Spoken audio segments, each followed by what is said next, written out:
এই যে শুনুন, আপনার জামা কাপড় সব খুলে ফেলুন তাড়াতাড়ি। কেন জামা কাপড় খুলবো কেন? আপনার মাথা ঠিক আছে? কি বলছেন আপনি? হ্যাঁ, আমার মাথা হাত পা সব ঠিক আছে। আপনি জামা কাপড় খুলুন, আজকে আপনাকে ভোগ করবো আমি। ছি, আপনি মেয়ে হয়ে এসব বলছেন আমাকে? লজ্জা করছে না আপনার? লজ্জা? কিসের লজ্জা শুনি? আমি তো আপনার বউ, সো লজ্জা পাওয়ার কিছুই নেই। যা করার খুব তাড়াতাড়ি করতে হবে। ঘুম পেয়েছে খুব। কি হলো, খুলুন কাপড়। আল্লাহ, কি বলে এসব? আমি আর বাঁচতে চাই না। আপনি আমার মতো একটা বাচ্চা ছেলেকে এসব বলেন কেন? হ্যাঁ, ওরে আমার বাচ্চা স্বামী। দাঁড়াও বলেই তিথি আমার পাঞ্জাবির জামাটা ধরে টানাটানি করতে করতে পাঞ্জাবি খুলে ফেলে আর প্যান্ট ধরে টান দেয়। খুলছে না দেখে প্যান্টের বোতাম খুলে দিয়ে টেনে খুলে নেয়। আমি বিছানায় চাদর জড়িয়ে নিলাম, শুধু হাফ প্যান্ট পরে আছি। তিথি আস্তে আস্তে কাছে আসছে। মনে মনে ভাবছি, মেয়েটা কি পাগল? বাসর রাতে ছেলেদের ব্যবহার এমন হয়, কিন্তু আমার সাথে কেন উল্টো হচ্ছে? দুঃখে নীল হয়ে গেলাম। তিথি, কি পাগলামি হচ্ছে এসব? দেখো, আমার রাগ উঠলে কিন্তু কি যে করব আমি নিজেই আন্দাজ করতে পারছি না।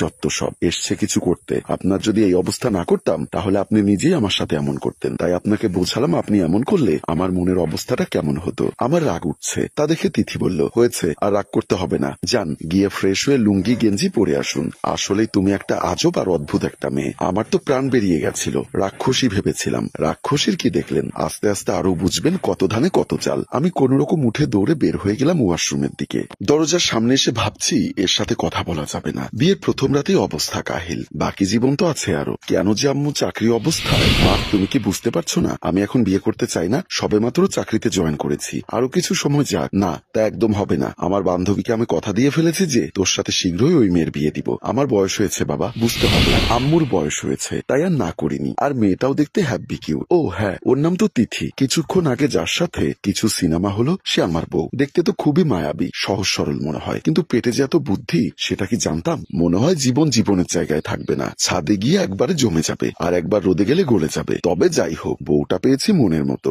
ছোটবেলা থেকেই ভাবতাম এমন একটা বউ হবে যে আমাকে চমকিয়ে দিবে, শাসন করবে, প্রচুর ভালোবাসবে, রোমান্টিক হবে। দুইটা গুণ তো পেলাম, দেখি বাকি গুণগুলো পাওয়া যায় কিনা। তারপর হেসে ওয়াশরুমে গেলাম। একটু পর বউ এসে ওয়াশরুমের দরজায় ধাক্কা দিতে দিতে বলল, ও হ্যালো, বাথরুমে গিয়ে আপনি ঘুমিয়ে পড়েছেন নাকি? 2 মিনিট দাঁড়ান, হিসু করে নিই আগে। ছি, আপনি ওইটা করবেন আমাকে বলছেন কেন? লজ্জা করে না? লজ্জা? কিসের লজ্জা? বউ তো আমারই। আমার কথা রিপিট হচ্ছে? আচ্ছা, মজা বোঝাবো। আমি তোমার ঠোঁটের মজা মিষ্টি খেতে চাই। খাওয়াবে? খুব খাওয়াবো। বাইরে তো বের হন, আমি ফ্রেশ হব। ওকে। আমি বের হয়ে এলাম। আমার দিকে ধাক্কা দিয়ে বউ ভেতরে ঢুকে যায়। ফ্রেশ হয়ে বিছানায় গিয়ে শুয়ে পড়লাম। কোলবালিশ জড়িয়ে ধরে শুয়ে আছি। একটু পর তিথিও এসে শুয়ে পড়লো, কোনো কথা বলছে না। আমিও চুপ করে শুয়ে আছি। হঠাৎ তিথি আমার গায়ে সুড়সুড়ি দিচ্ছে। এই মেয়ে দেখে আস্ত ফাজিল। এখন কি করে বসে? ও হ্যালো, কি করছেন কি? হ্যাঁ, কেন? কি করলাম? কি করলাম মানে? এভাবে সুড়সুড়ি দেওয়ার মানে কি? আমি আমার স্বামীর গায়ে সুড়সুড়ি দিলাম? আপনার কি? তো তোমার স্বামীকে কেন? আপনি? আমি যদি তোমার স্বামী হই আমার গায়ে সুড়সুড়ি দিবে? আমার কিছু নেই না? একদম পাগল বানিয়ে ফেলবো কাতুকুতু দিয়ে, বুঝেছো?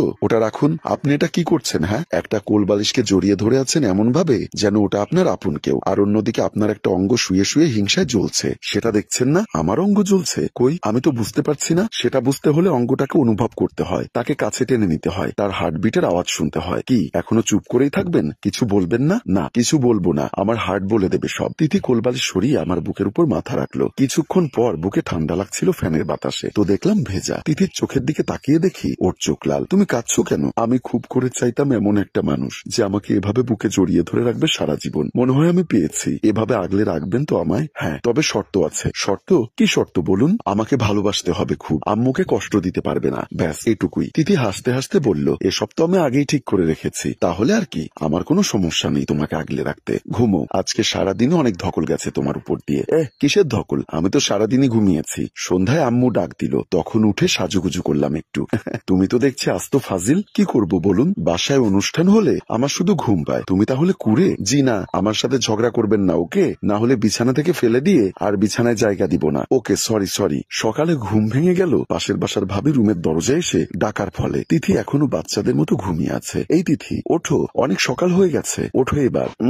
কি হলো, ওঠো। লোকে কি ভাববে বলো তো? কিছু না, আমার খুব ঘুম পেয়েছে তাই ঘুমোবো আমি। অন্যের বউয়েরা তার স্বামীকে সুইট করে ডাকে, কিন্তু আমার বেলায় উল্টো। উল্টো পাল্টা সময়ে জন্ম হয়েছে মনে হয় আমার। সব সময় শুধু উল্টোটাই ঘটে আমার সাথে। উঠবে না তাই তো? না, উঠবো না। Okay fine. আমিও শক্ত করে জড়িয়ে ধরলাম তিথিকে, চোখ বন্ধ করে শুয়ে থাকলাম। আর বাইরে সবাই ডাকাডাকি করছে। একটু পর হঠাৎ করে তিথি উঠতে চায়। কি হলো তিথি? এই ঘড়ির দিকে তাকিয়ে দেখুন তো কটা বাজে। 8টা বাজে। কেন, কি হয়েছে? 8টা বাজে আর আপনি ঘুমিয়ে আছেন? আমাকেও ডাকেননি কেন? যা বাবা, আমি তো তোমাকে ডাকতে ডাকতে ক্লান্ত হয়ে তোমার সাথে ঘুমিয়ে পড়লাম। আজ তো খবিস একটা, জোর করে ডেকে তুলতে নামায়, তাহলে তো উঠতাম। হয়েছে, থাকুন আপনি, আমি আগে ফ্রেশ হয়ে নেই। ছোটবেলায় আম্মু এর জন্যই বলতো বিয়ে করলে বউকে সামলাতে পারবো না। আসলেই দেখি এখন কি করব বুঝতেই পারছি না। মেয়ের মন বুঝতে হলে ওই মেয়েকে নিয়ে গবেষণা করতে করতে জীবন কয়লা হবে, তবুও বোঝা যাবে না। কই আপনি টাওয়েলটা দিয়ে যান। নিয়ে যাও, পারবো না দিতে। কি আমি বের হব এই অবস্থায়? ছি ছি ছি। ওকে, ছিছি করা লাগবে না, দিচ্ছি, থ্যাংক ইউ। বিয়ের 3 দিন পর তিথি আর আমি বেলকনিতে দাঁড়িয়ে।